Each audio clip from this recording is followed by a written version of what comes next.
May kasama ako, guys. Kala nyo hita ko yan. Hindi, hita ng kasama ko.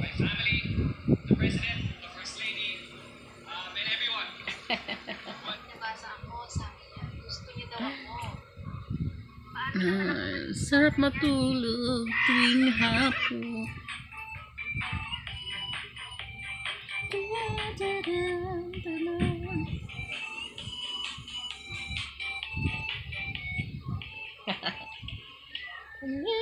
Kaya dito yung kasama ko. May kasama ako, syempre. Hindi lang ako mag-isa dito matulog.